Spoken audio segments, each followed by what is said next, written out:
ধন্যবাদ।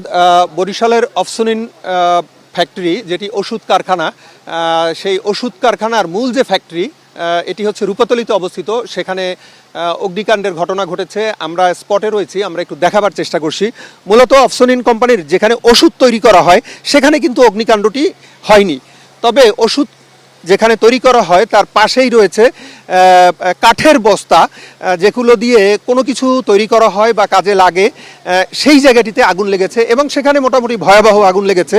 আমরা দেখেছি যে এই প্রায় 5টি ফায়ার সার্ভিসের ইউনিট এখানে চেষ্টা করছে আগুন নির্বাপনের জন্য বা নিভাবার জন্য, কিন্তু এখন পর্যন্ত গত প্রায় ঘন্টাখানেক যাবৎ তারা চেষ্টা করছে, এখনও কিন্তু আগুন নিয়ন্ত্রণে আসেনি। কখন নিয়ন্ত্রণে আসবে সুনির্দিষ্টভাবে বলা যাচ্ছে না।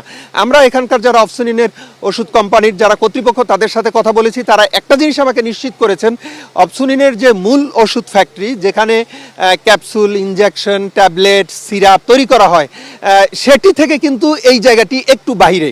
এখানে যে বিষয়গুলো রয়েছে সেগুলো হচ্ছে আমরা যেগুলো দেখতে পাচ্ছি এগুলো হচ্ছে অফসুনিনেরই প্রতিষ্ঠান এবং অফসুনিনের এই ওষুধ কোম্পানির কাজে যে কাঠের দরকার হয়, কাঠের গুঁড়ি কোনো একটি কাজে দরকার হয়, জ্বালানির কাজে, সেই জায়গাটিতে মূলত আগুনটি লেগেছে। এবং এই আগুন নেভাবার জন্য বরিশালের যে ফায়ার সার্ভিস রয়েছে তার 5টি ইউনিট অক্লান্ত পরিশ্রম করে যাচ্ছে। এর মধ্যে কিন্তু বৃষ্টিও নেমেছে বেশ, এবং এই বৃষ্টির মধ্যেই কিন্তু আগুন জ্বলছে আমরা যেটা দেখতে পাচ্ছি। এবং এই আগুনে কিন্তু মোটামুটি বেশ ভালো দেখা যাচ্ছে যে সংখ্যক গুঁড়ি পুড়ে গেছে। এবং যারা ফায়ার সার্ভিসের কর্মী রয়েছেন তাদের সঙ্গে আমরা কথা বলেছি, তারা যেটি বলেছেন যদি প্রয়োজন হয় আরও যে ফায়ারের কর্মী তারা আসবেন এবং তারা কাজ করবেন, এমনটি আমাদেরকে জানিয়েছেন যদি তারা প্রয়োজন মনে করেন। আমরা দেখতে পাচ্ছি যে বৃষ্টির পরিমাণও একদিকে বৃষ্টির যে কি বলে যে বৃষ্টিও বাড়ছে, একই সাথে কিন্তু আগুনের যে অবস্থা সেটিও কিন্তু আমরা একটু দেখতে পাচ্ছি যে বাড়ছে। আগুনের লেলিহান শিখা সেটা কিন্তু দূর থেকে দেখা গিয়েছে। আমরা ছিলাম একটি প্রোগ্রামে, বরিশাল রেডিওতে তথ্যমন্ত্রী এসেছিলেন, সেখান থেকে দেখে আমরা স্পটে এসেছি। এখান থেকে প্রায় 1.5 কিলোমিটার দূরে, সেখান থেকেই দূর থেকে লেলিহান শিখা দেখা গিয়েছিল। এখন থেকে ঘন্টাখানেক আগে এই আগুনের সূত্রপাত আমরা এখানে যারা রয়েছেন তাদের সাথে কথা বলে জানতে পেরেছি। এরপর অফসুনিনের পক্ষ থেকে এটি ফায়ার সার্ভিসকে জানানো হয়। ফায়ার সার্ভিস, আমরা যতটুকু শুনেছি যে ফায়ার সার্ভিস কর্তৃপক্ষ আমাদেরকে জানিয়েছে তারা সময় মতো এখানে উপস্থিত হয়েছে এবং তারপরই আগুন নিয়ন্ত্রণে তারা কাজ করছে। পুরো এলাকা ধোঁয়ায় ছেয়ে গেছে। তবে একটা জিনিস বলতে পারি যে অফসুনিনের যে মূল কোম্পানি যেটি রয়েছে, যেখানে ওষুধ তৈরি করা হয়, যেখানে সিরাপ, ক্যাপসুল বা ইনজেকশনগুলো তৈরি করা হয়, সেই জায়গাটি থেকে এই যেখানে আগুন লেগেছে সেটি কিন্তু কিছুটা দূরে। এবং এই বিশাল কিন্তু এই ক্যাম্পাস হওয়ার কারণে, ওই জায়গাটি থেকে দূরত্বে থাকার কারণে অফসুনিনের মূল ফ্যাক্টরি নিরাপদে আছে এতটুকু আমাদেরকে এই মুহূর্তে কিছুক্ষণ আগেই আমি কথা বলেছিলাম একজন কর্মকর্তার সাথে, যিনি অ্যাডমিন HR-এ রয়েছেন। তিনি আমাদেরকে জানিয়েছেন যে ওই জায়গাটি নিরাপদ রয়েছে। প্রচণ্ড বৃষ্টি হচ্ছে একদিকে, আবার সেই সাথেই কিন্তু বৃষ্টির সাথে সাথে আমরা দেখতে পাচ্ছি ধোঁয়ার পরিমাণ বাড়ছে। পাশাপাশি কিন্তু আমরা যেটি দেখছি যে ফায়ার সার্ভিস কর্মীরাও অক্লান্ত পরিশ্রম করছে এবং একই সাথে কিন্তু আগুনের লেলিহান শিখা বাড়ছে। অর্থাৎ বৃষ্টি, আগুন, ফায়ার সার্ভিসের চেষ্টা সবই একই সাথে চলছে। এখানে আমরা যেটি দেখাবার চেষ্টা করছি যে আগুনের লেলিহান শিখা এবং ধোঁয়ার কারণে কিন্তু আসলে ফায়ার সার্ভিস কর্মীরা যারা রয়েছেন তাদের কিন্তু সমস্যা তৈরি হচ্ছে। তাদের অগ্নি নির্বাপনের যে কর্মকাণ্ড সেটি কিন্তু বিঘ্নিত হচ্ছে। কিছু করার নেই, এর মধ্যেই কিন্তু তারা অক্লান্ত পরিশ্রম করে যাচ্ছেন।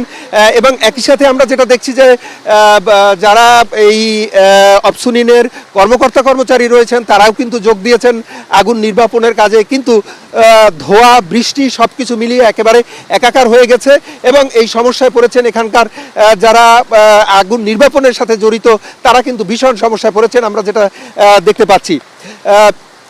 একটু জানিয়ে রাখি যে অফসুনিন ওষুধ ফ্যাক্টরি কিন্তু বাংলাদেশের অন্যতম ওষুধ কারখানা এবং এই ওষুধ কারখানা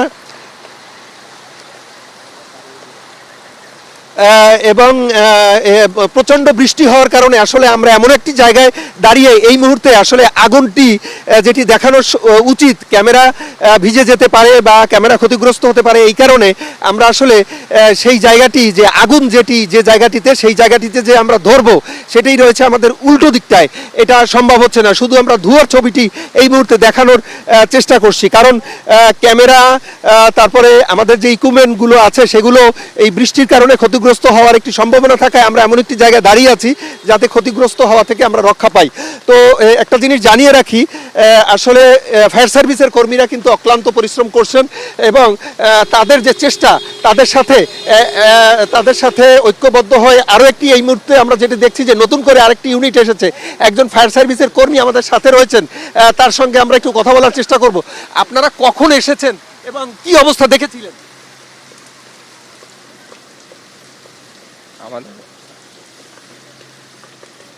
আচ্ছা, উনি কথা বলতে পারছেন না, আসলে ধোঁয়ায় আচ্ছন্ন হয়ে গেছেন এবং এখানে যারা ফায়ার সার্ভিস নয়, যারা অন্যান্য কর্মকর্তা রয়েছেন ফায়ার সার্ভিসের বা অপসুনিনের কর্মকর্তা কর্মচারী, ধোঁয়ার কারণে কিন্তু তারা সবাই সমস্যায় পড়েছেন, এই মুহূর্তে কথা বলতে পারছেন না, সেটি আমাকে ইশারায় বলে দিলেন।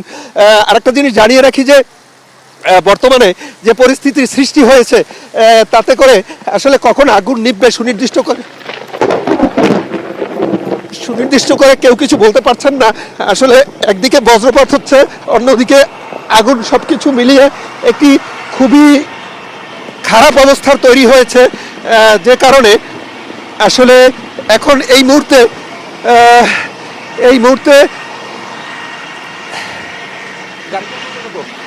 মুহূর্তে আসলে আগুন নির্বাপনের যে চেহারা যেভাবে দেখানো উচিত ছিল সেটি আসলে আমরা সুন্দর করে আসলে দেখাতে পারছি না, তবে আমরা চেষ্টা করে যাচ্ছি। একদিকে বৃষ্টি হচ্ছে আর একদিকে আগুন, সবকিছু মিলিয়ে একেবারেই একাকার পরিস্থিতি। তো বৃষ্টির কারণে আমরা আবার পরে দেখাবার চেষ্টা করব। এতটুকুই ছিল বরিশালে যে অগ্নিকাণ্ড হয়েছে বরিশালের অপসুনিন ফ্যাক্টরিতে, তার সবশেষ খবর।